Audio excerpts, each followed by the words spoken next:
live on YouTube for our weekly Patreon Zoom call. Most talented community on the internet, bar none. I'll put my money up on that. And I'm excited to be talking to you guys tonight. We're going to talk about how to build a personal brand, the process of navigating collabs in that, and how to monetize that once you got some fans and you got a little bit of clout. So don't go anywhere. I'm going to drop the intro one time. Ruslan. Every time I'm with you, yo, it's something else. It's a fact, and it's nothing else. Got your hand out, you don't even need a help. Ooh, I don't need nothing else. Every time I'm with you, yo, it's something else. It's a fact, and it's nothing else. Got your hand out, you don't even need a help. Ooh, that's right. I don't need nothing else. That's right.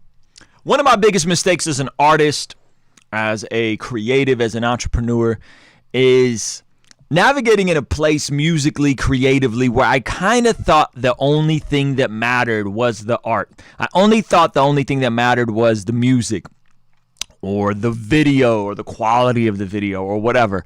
And I tricked myself into thinking that for far too long. And then what I found is I got around other artists who weren't necessarily light years talented than me, more talented than me. They just had, quote unquote, like it factor. And I spent, I don't know, 5, 6, 7 years really trying to figure out what are those intangibles. And I think it's a culmination of multiple things, multiple variables that we're going to talk about on this video.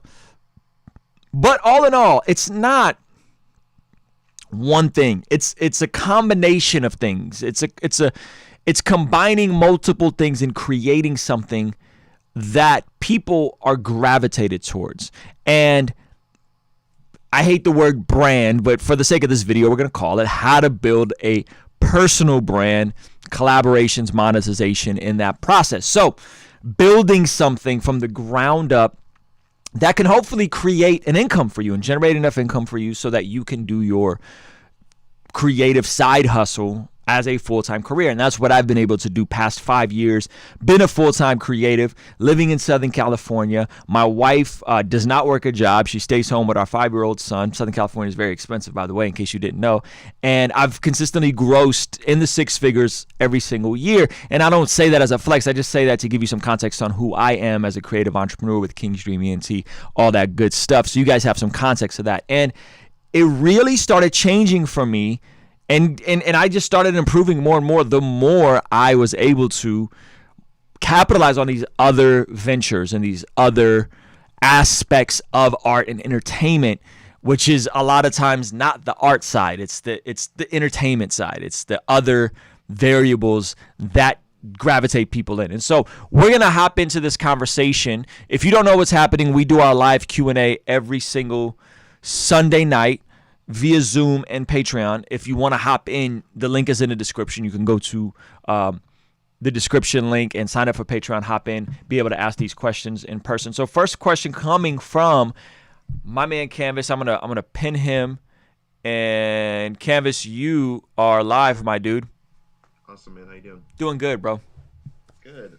So yeah, I think what would be beneficial, not just to me, but a lot of people probably watching is, let's assume your music's good, right? Let's assume you've got the right production, you've got the right, the right verse, the right song, and your music's in a good place.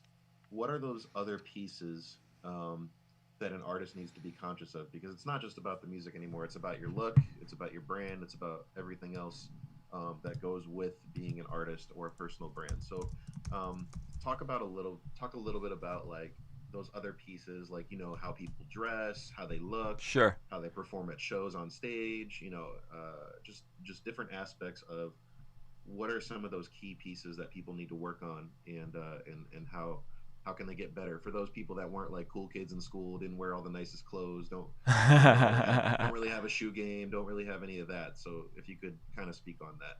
Yeah, sorry about that, guys. We couldn't really hear you, Canvas. I messed up on my end. So give me 1 second. Let me see if I could fix that real quick. 1 second, guys. Sorry, everybody on YouTube. We're going to try to. Okay. All right, Canvas, we are back. Go ahead and talk in your mic real quick. All right. Can you hear me? I can hear you. All right, dope. I'm gonna have you re-ask the question here in a second. Sure.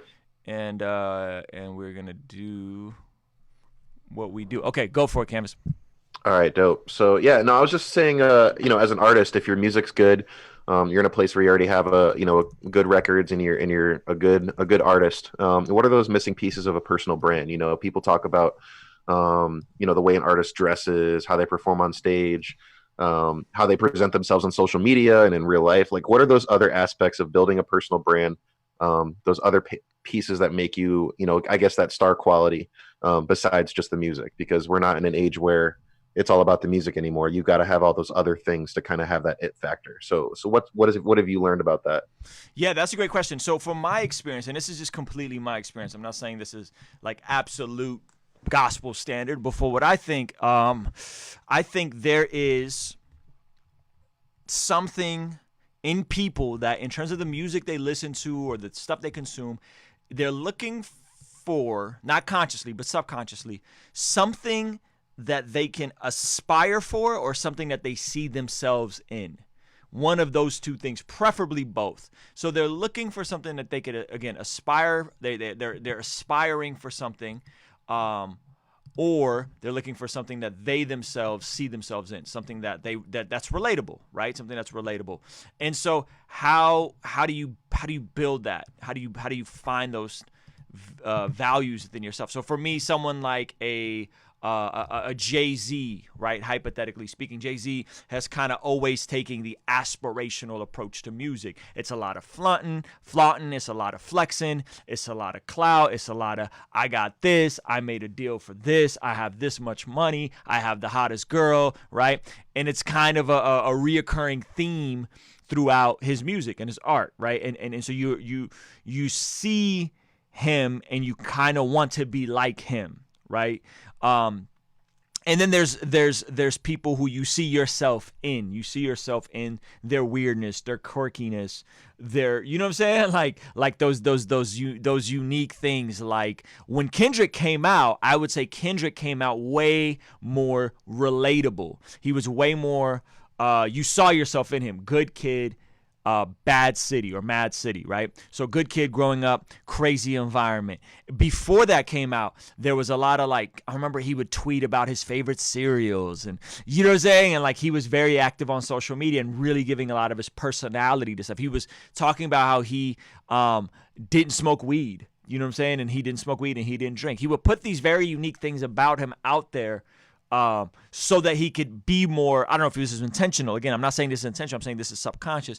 He could be more relatable to the average person. He dressed very normal, right? He dressed very normal. He was, you know what I'm saying, just running around. I remember there was an episode of The Breakfast Club where Charlamagne the God said the first time he saw Kendrick, he thought Kendrick worked at the bowling alley. That's how normal he looked. Like there was no, and he literally said, I don't think he has the star power, right? I don't think he has that.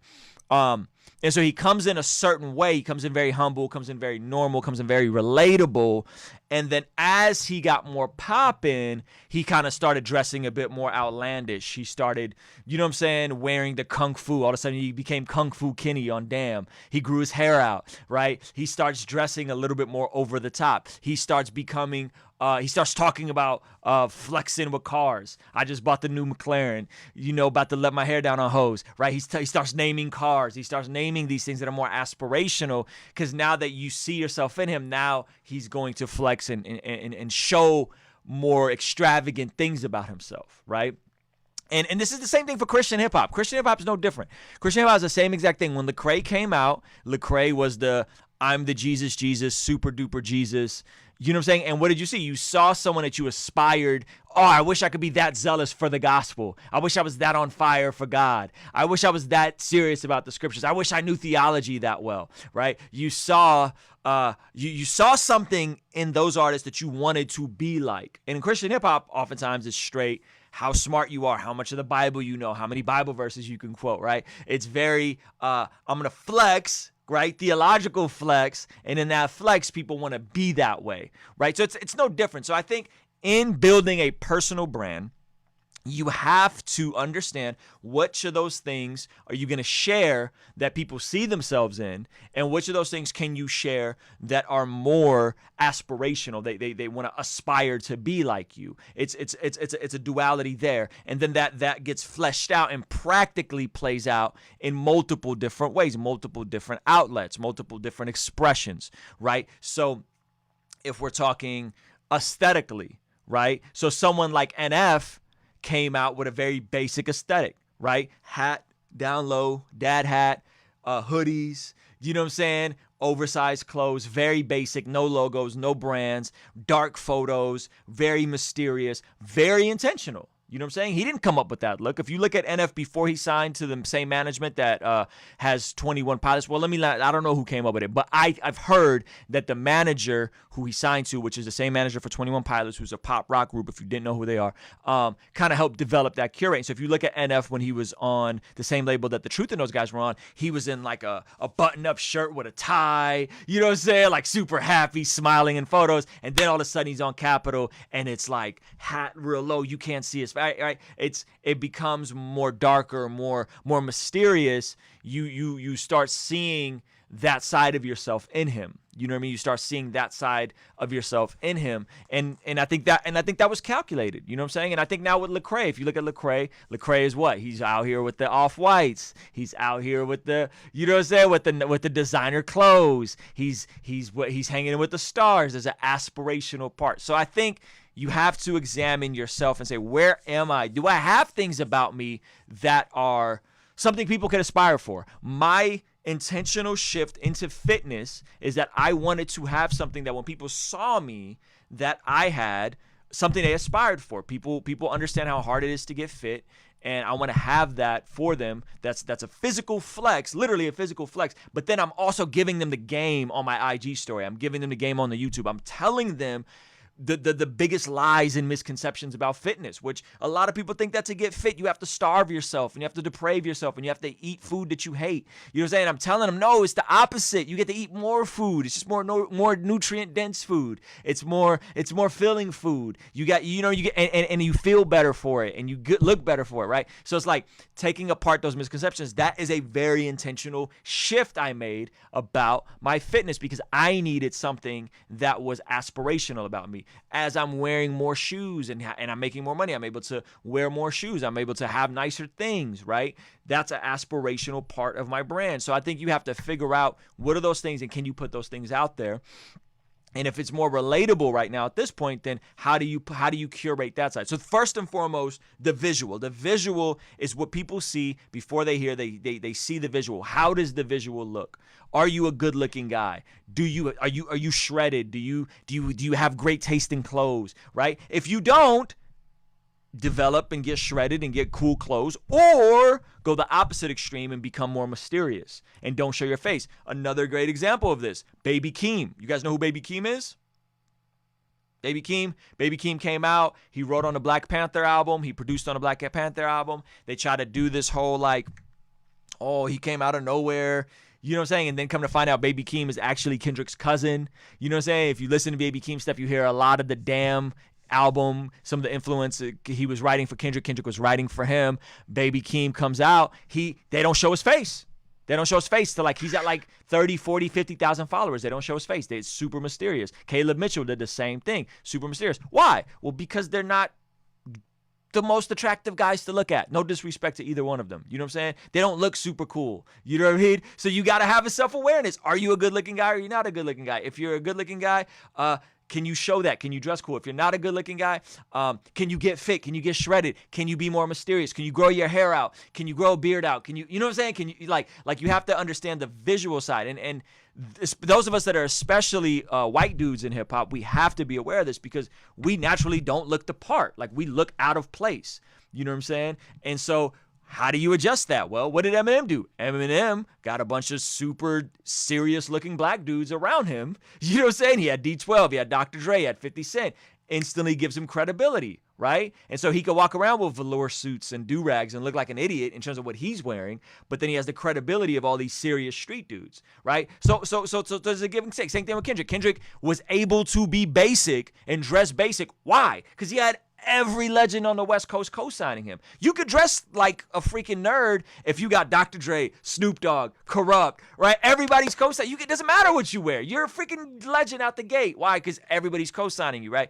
So you have to factor in these variables. So if you're coming in, You're not a super cool guy. You're not a super wavy guy. You don't look cool. You don't. You're still trying to figure out how to dress and find your lane in the fashion sense. And you have to understand in the self-awareness. And so maybe you go into a more mysterious, scaled back NF type of vibe, and then you build on that. You know what I'm saying? You build on that. And so I think the visual aesthetic, yes, that's going to come down to your photos. Absolutely. Your photos are going to matter. Instagram, people see before they hear. Your music videos. How the biggest thing people overlook is the lighting. What we're finding on TikTok right now is that the most videos that are going viral, like there's a TikTok formula, and it's a lot of the video shot in the mirror, right? You come into a bathroom, there's a mirror. Why? The lighting matters, right? So if you're like, oh man, I'm trying to figure out my look, start studying lighting. Start understanding how lighting works. Start understanding why do I have all these lights? Why is there a backlight behind me? There's a light right here. The lighting is important. People see the lighting. The lighting is more important than the daggone camera you're using. You know what I'm saying? So you got to understand lighting. You got to understand which lighting looks good on your skin tone, which lighting doesn't look good on your skin tone, right? And so I think there's the visual side is huge. That's going to translate to your music videos. That's going to translate to your IGTV, your TikTok. All that's going to combine to build a personal brand, a personal reputation. And then what you're doing behind the scenes is going to add to that. And so this is where we can kind of segue into the reputation side, which is what Kunle is kind of getting at, is as you start to connect with people, one of the fastest direct paths to expand your audience is to collaborate with other artists. We talked about the Spotify algorithm. We talked about primary artist collaborations on Spotify. If you haven't seen that, go back and look at that. That's a great, easy way to finesse collaborations with artists. Super duper easy way. You cross-pollinate your audiences. You cross-promote. It's awesome. Everybody should be doing it. And you don't need to necessarily be doing it with people that have 10 times the amount of followers than you. You should be doing it bilaterally. You should be doing it with people that are in the same spot, right? And so once you are establishing the visual brand, collaborations is a quick and easy way to get more followers and get your name out. So Kunle had kind of an interesting question. I think about this because, a lot of us get to that place of having the opportunity to collab, and we kind of get stuck on navigating it. So Kunle, I'm gonna bring you in if you want to jump right into your question, my G. You're live. Yeah. So my main question was, okay, so you link up with artists that you feel like they have amazing workout that you like, that you feel like y'all could bounce together off of on a record. Mm-hmm. My question is, you send them a couple tracks, you know what I'm saying? Typically you said send a couple tracks, see which ones they vibe with, and then they'll pick whichever one. Yep. You hop on that track, right? So my question is, once you get what they put on your record, yep, and it's not up to par to what they can bring to the table based on the past work that they put out, what do you do there? Like, do you say, nah, this is not gonna work? Do you say this verse is whack? Like, I mean, how do you navigate that while also trying to remain a good relationship with the person that you eventually still want to collaborate with? Man, that's such a good question, bro, and it's so tough because you could definitely put your relationships in jeopardy like that, because now you're finally you got the visual side down. Someone in your situation, like I feel like you have a visual aesthetic down. You look cool in your music videos. The music is good. Now you're like, okay, I got to grow my audience. Best way to grow an audience is going to be collaboration. So you're doing all the right things, right? So one, I think with the collaborations, bro, it starts with what happens before the collaboration happens, right? Mm-hmm. So it starts with like making sure there's an established mutual respect and admiration for each other's art and understanding of what you guys do. So I've been in situations where I've built with people for years before we ever do a record together. You know what I'm saying? And so my situation is like I did a record with Murs. Murs is a super dope West Coast rapper, legend out here. And Murs is not a CHH artist. He did a verse for us, popped up in a music video, the whole bit. And he knew enough based on our relationship. He knew enough to not curse in the music, for example. You know what I'm saying? Yeah. So like, because there was a relationship there, he knew, okay, I'm not going to curse in the music. Right? Gotcha. And so that came out of an overflow and understanding of who I was and what my personal brand is and what I represented. Now, when we got the verse back, no diss to Murs, it's my brother. That mug was a little early and a little off beat. You know what I'm saying? Wow. And Okay. it wasn't like he did it on purpose. It was just like it was a pocket that he wasn't used to. And so then it was on me. I wasn't gonna ask him to re-record it. You know what I'm saying? He's busy, he's running around, he's doing a bunch of things. So I literally sat there bar for bar and spent maybe 2 or 3 hours getting his verse on beat so that it sounded right. You know what I'm saying? And the way he recorded it was he was super ahead of the beat, and so we sat there and we just bar for bar, you know what I'm saying? Just scooching it back and forth. And we had to go then the extra mile to get it to a place where we were comfortable with it. And then we sent it to him and was like, hey man, like you were a little early here or there. Is this cool? Are you okay with it? You know what I'm saying? And then it ended up great, and he really didn't even know the difference. You know what I'm saying? And I'm like, oh, okay, well, he didn't know. I knew the difference. You know what I'm saying? Like, you're not gonna send me a verse that's a little suspect. You know what I'm saying? Yeah. And Yeah. so then I had to sit there and be willing to put in the extra work to do that. And so whether that's Paul Russell doing a record with Foggy Raw. Paul doesn't want the N-word on his record. Foggy Raw says the N-word a lot. It's on us to set expectations, and the verse still came back with some N-words, and guess what? We sat there and we tried to edit it and creatively make it work where you could tell he kind of said the N-word, but you couldn't tell he said the N-word, and we took out the N-word. You know what I'm saying? That was because Paul didn't want that on his music. He didn't want his parents hearing that word on his music. His parents listened to his music. And so we had to sit there and he wasn't able to fulfill that request, but we made it work and it came out great. You know what I'm saying? And some people know that he's saying the N-word, some people don't know that he's saying the N-word. So I think it's all in what happens before. It's all in the relationship before. I think once the verse comes back, if it's unsalvageable, like there's nothing you can do, right? Then I think you have to have a hard conversation. You know what I'm saying? And frustration is simply unmet expectations, right? You're frustrated because you had expectations that weren't met. Quality, cuss words, whatever. There's some expectations you had, and those expectations weren't met. So do you adjust the cuss words, and do you make it on beat and make it feel right, or do you count your losses, or do you humbly ask for very specific changes? Hey, bro, I like bars 1 through 4. You're styling. It's amazing. Affirmation's huge. That's an easy way to get into good graces of anybody. People love to be affirmed. People love to hear compliments. Bro, I love verses 1 through 4. Man, verses 5 and 6. Bro, it's tough, man. Like my parents listen to my music. I really don't want that out there. You know what I'm saying? You think you could tweak that and this right here. And then but bro, these verses are good. You think you could punch this in for me real quick and give them very specific expectations of what needs to happen to make this better. You know what I'm saying? And the more specific the expectations, the less likely you are to be frustrated. And then it's the ball's on their court to say, oh man, yeah, of course, bro, I rock with you. I love your music. I'm down to do it or not. I've always set the bar really high. I've always set the expectations really high.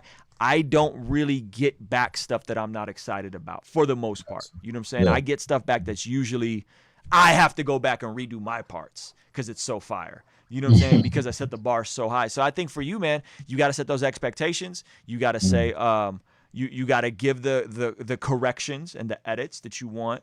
And if they aren't willing to do it, and if it comes back a third time, and you have to fill out, then at that point you got to fill out. And you also, Kunle, you also can't do it on some like I'm better than you. I have better taste than you. I have better art. You know what I'm saying?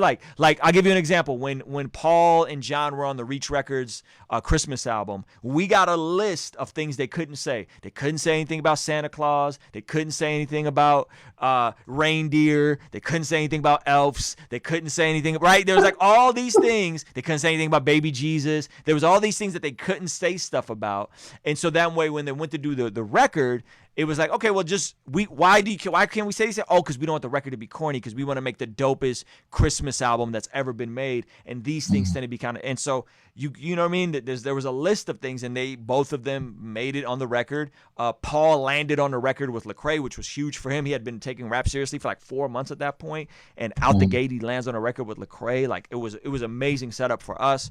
So it was dope. It was super dope. So I think Then if you set all expectations, you communicate everything, and they're not willing to accommodate you, well, then you got to count your losses. You know what I'm saying? You got to count your losses and move on and hope that doesn't ruin the relationship. I don't think it will. You know what I'm saying?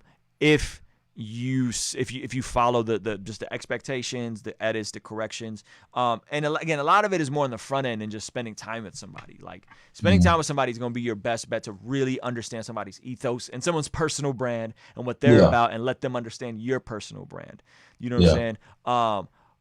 And there's also a part that you have to also understand that their contribution to your record is their contribution, not necessarily how you would have them do the contribution. So yes, they're there to serve, but if I wanted something, like say I wanted something like real in the pocket and feel in the rocket, until up and feeling it, the still with the drop it, right? I wanted that.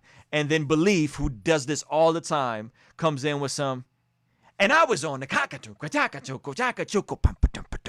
like, and I'm like, bro, like you overwrap this. You know what I'm saying? Well, at that point, I got to say, yeah, but that's his contribution to the record.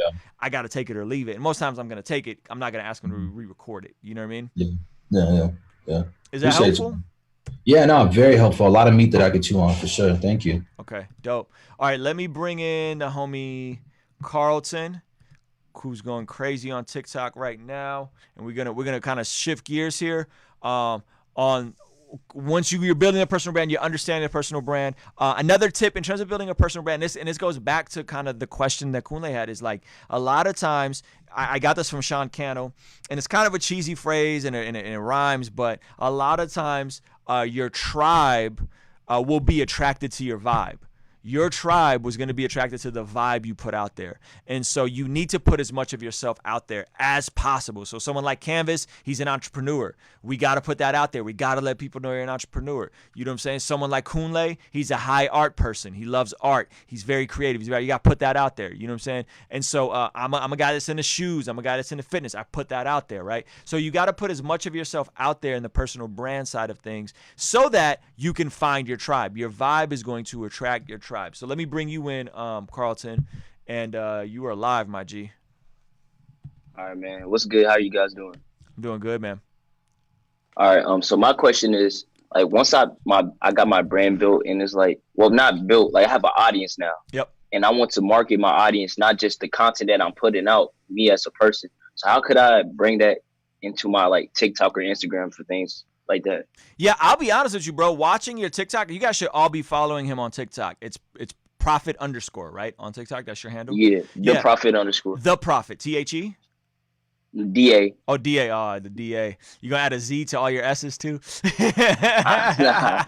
All right, so The Prophet _ on TikTok.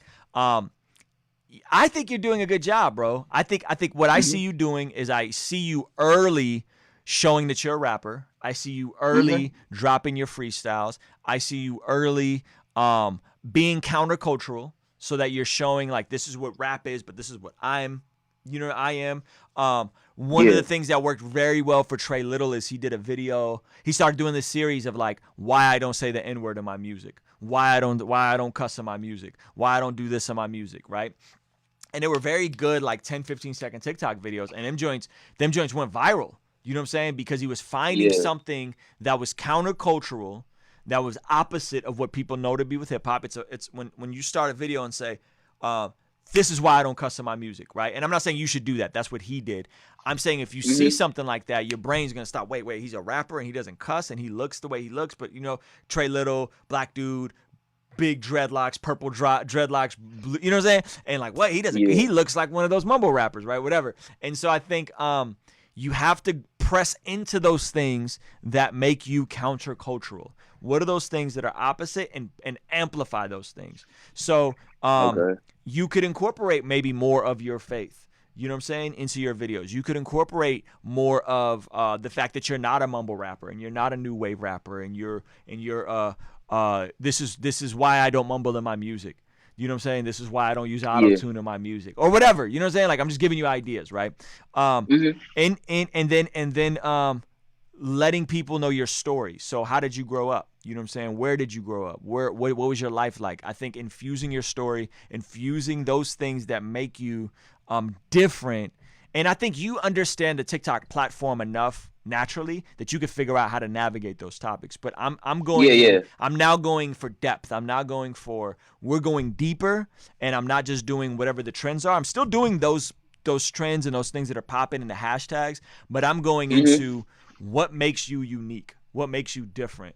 And really pressing all in on those, because there's gonna be some, like, say you are into you're into kicks, you're into shoes. I know that about you, but like you're into like Twitch video game streaming. Maybe most people don't know that about you. Well, why do you like Twitch? Why do you like video game streaming? Like, explain that. You know what I'm saying? Like, those are the things that are gonna attract people that are like, yeah, I like shoes and I like Twitch game, and he's like me, right?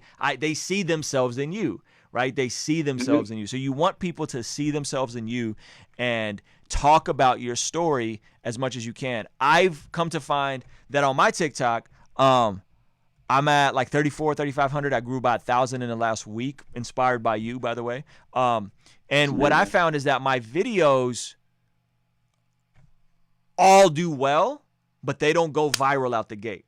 So my videos, like, they don't go like, bam. I had a few videos where I upload it and I check back in an hour and it has 10,000 views, right? But most of my videos are like 400 views, 500 views, and then 4 days later it's at 10,000 views. 4 days later, delayed explosion. Yeah, it's a delayed explosion, and I'm not, and I think that's because I'm going for depth. I'm going in, and people who are there because they understand the values that separate me from everybody on TikTok. I'm talking about motivation. I'm talking about my faith. I'm talking about the gym. I'm talking about things that most people aren't talking about, and I'm consistently getting better at how to condense those videos and make them shorter and shorter and shorter for the replay value. I'm sure you know the TikTok algorithm, it wants the replay value. So say something that's attention grabbing.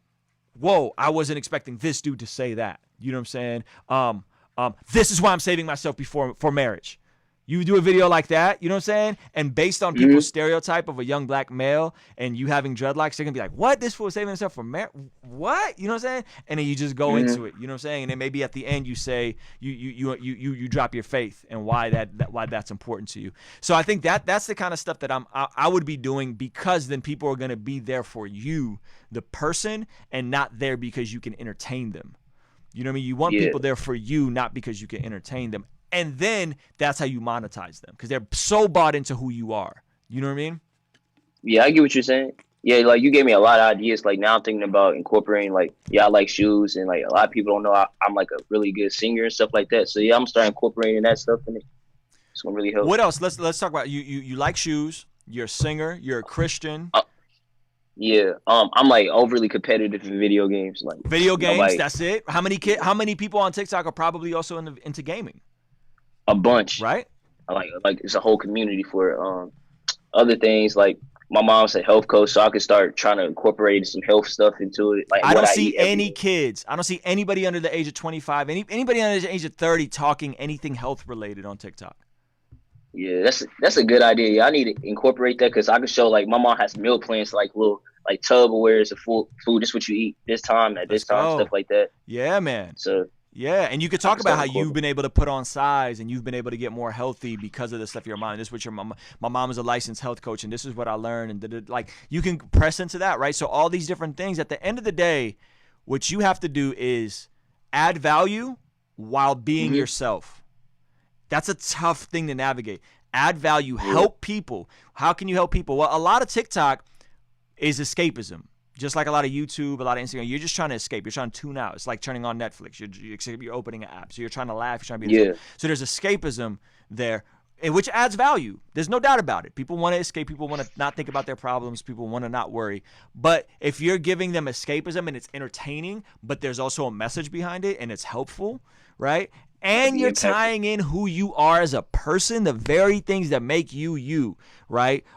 You're into shoes, but you're into gaming, and you're into fitness, and your mom's a life coach, and you make great music, and you sing, and you live in Tennessee, and right, and all these different things, and you don't cuss in your music, and you're a Christian, all these different things. You put that energy out there, bro, and there's gonna be so many people that are gonna get attracted to you and follow you. You know what I'm saying? And not just follow you, but then go on to follow you on Instagram. Let me see what his Instagram looks like. Let me see what he's about. Let me see what his YouTube's like. Yeah. You know what I mean? And then that's where I would say the conversion is going to happen to get them into your other platforms. You know what I'm saying? Because I already got a couple of messages from TikTok people like, hey man, I like your content. You're my favorite creator, stuff like that. Yep. If I like make it way better and like me as a person in it, I feel like that would grow way faster. You don't want it to ever start feeling like you have to ask people to check out your music. You want it to be like, bruh, I'm a musician. That's what I do. Like, what do you mean? Like, y'all better go check out the new single. You know what I'm saying? Like, y'all better go pre-save the record. Go follow me. Like, it has to be humble but obvious. You know what I'm saying? Like, it has to be humble but obvious. And that's attention in and of itself, is how to be humble but obvious. I think you're doing all the good things, bro. I say put more of yourself out there, put more of your values and what you represent out there, and it is going to consistently grow for you. And then you're gonna see more and more of the crossover. So when you're at 100,000 followers, you're gonna see your Instagram. You're at what, 2,000 Instagram followers right now? Oh, not even 2,000, like 1,200. Okay, so 1,200. So I'd say when you're at like 100,000, you'll probably be at like 5K on Instagram. You know what I'm saying? And then the more you grow it, the better it's going to bleed over to your other platforms. Yeah. You know. I appreciate it, man. That was some good information. Yeah, man. Good job, bro. Keep crushing it. Thank you. All right, who's making all that noise? Who's making all that? My bad. Johan. All right, guys. So we're gonna wrap it up here on YouTube. Appreciate you guys hanging out with us. That was super duper fun. I think we're gonna go back offline and chop it up a little bit more. And if you guys want to hop in, link is in the description. Go join us on the Patreon. Ask your questions, hang out, and all that good stuff, man. So I appreciate you guys hanging out with us, man. And like this.